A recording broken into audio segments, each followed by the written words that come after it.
Hey everyone, I'm working to hit 1,000 subscribers and I need your help to get there. If you enjoy this content, please hit that subscribe button right now. Washington just handed fans their full jersey schedule for the entire season, which sounds like a small thing until you realize how much fans actually obsess over these color reveals every single year. But that's not even the most interesting story bubbling up around this team right now. There's also a legitimate case to be made that Adam Peters made one genuinely puzzling roster decision this offseason that nobody's really talking about enough. And on top of all that, ESPN just released their annual wide receiver rankings, and Terry McLaurin, a guy who has gone over 1,000 yards in every single season of his career, didn't crack the top 10, not even close to it, honestly. So we've got jerseys, we've got a front office head-scratcher, and we've got some legitimate bulletin board material for Scary Terry himself. Let's get into all of it. Welcome back to Commander's Focus. Let's start with the fun stuff first, because fans have been waiting on this one, the full jersey breakdown for the upcoming season game by game. Washington opens the season in white against the Eagles in Week 1. Week 2, they're on the road at Dallas and burgundy. Week 3 brings Seattle to town, and the Commanders will be wearing burgundy for that one at home. Week 4 takes the team to London to face the Colts, and they'll be suiting up in burgundy for that international matchup as well. Then things shift for a couple of weeks. The Giants come to town in Week 5, and the Commanders will wear white for that one, and the following week they travel out to face the 49ers, also in white. Now here's the part fans have really been waiting on, the alternate black jerseys, sometimes called the Hail Razor look. Those are only coming out twice this entire season. You'll see them in Week 11 at home against Cincinnati and again in Week 15 against the Falcons. So if you're the type of fan who plans your game-watching wardrobe around what the team's wearing, circle those 2 dates, because that's it for the whole year. As for the rest of the burgundy games, Washington will be wearing their primary color at home against Philadelphia in Week 8, and against the Rams in Week 9.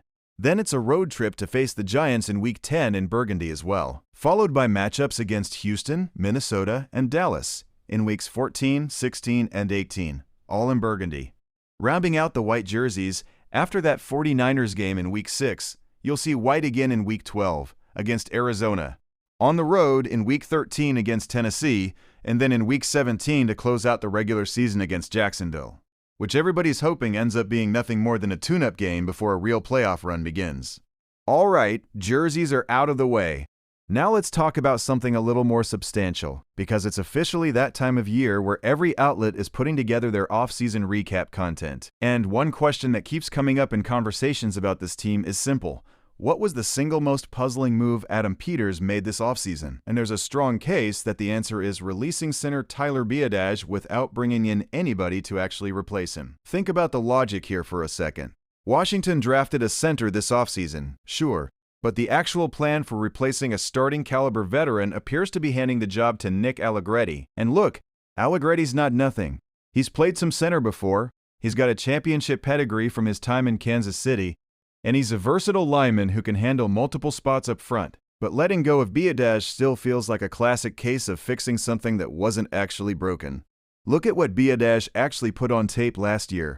According to Pro Football Focus, he finished tied for the 15th best center in the entire league, right alongside Austin Slotman of the Giants. His overall offensive grade came in at 70.8, with a run-blocking grade of 71.3 and a separate run grade of 67.1. Translate that into plain terms. By the numbers, this wasn't a replacement-level guy. Biadasz was a legitimately solid starter at one of the most demanding positions on the entire offensive line, a spot that requires making protection calls and sliding blocking schemes on the fly, not just physically holding your ground.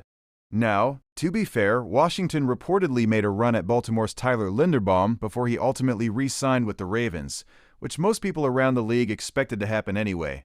But even accounting for that swing and a miss, letting Biadasz walk without a clear, established Plan B lined up feels like a real gamble.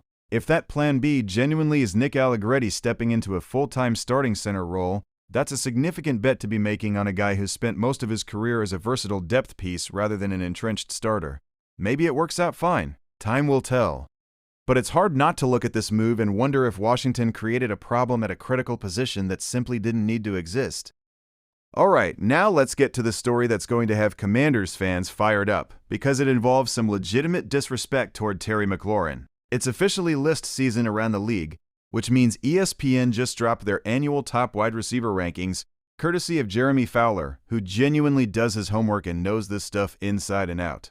But even with all that credibility behind the list, Terry McLaurin landing outside the top 10 entirely is going to raise some eyebrows. Here's exactly how that top 10 shook out.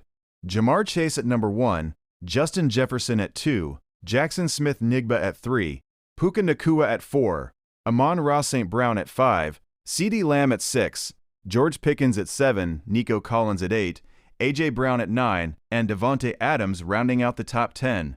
Look, nobody's arguing those are bad names. Every single one of those guys is legitimately elite, and there's no real case to be made against any specific name on that list. But here's where it gets genuinely frustrating for Washington fans. McLaurin doesn't even show up in the honorable mention tier, the group of names sitting just below the top 10.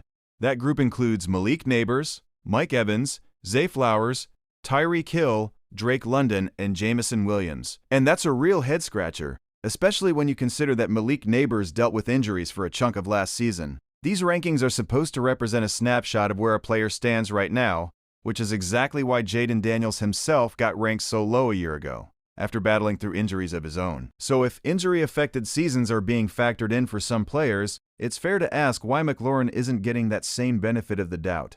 Because let's be honest about what McLaurin actually did last season, even in what most people would call a down year for him. He still caught 87 passes for 1,096 yards. That's not a decline story.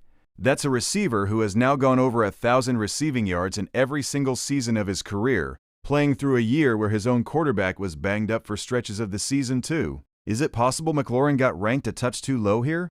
Sure, there's a real argument for that. But at the end of the day, these lists ultimately don't mean much of anything, because none of this gets decided on paper. It gets decided on the actual field, whether that's grass or turf, and Terry McLaurin has spent his entire career quietly proving doubters wrong exactly where it counts. So there you have it, a full season's worth of jersey plans locked in.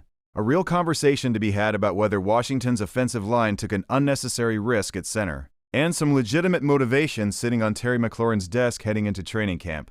If you've got thoughts on any of this, whether you think letting Biadasz walk was actually the right call, or whether McLaurin got completely disrespected by that ranking, drop it in the comments because I want to hear where this fanbase actually stands. And if you're the kind of fan who wants to stay locked in on every single update coming out of Washington this offseason, make sure you smash that like button, leave a comment with your take, and hit that subscribe button so you never miss a single video. Until next time, Commanders fans, hail to the Commanders. Hey everyone, I'm working to hit 1,000 subscribers, and I need your help to get there. If you enjoy this content, please hit that subscribe button right now.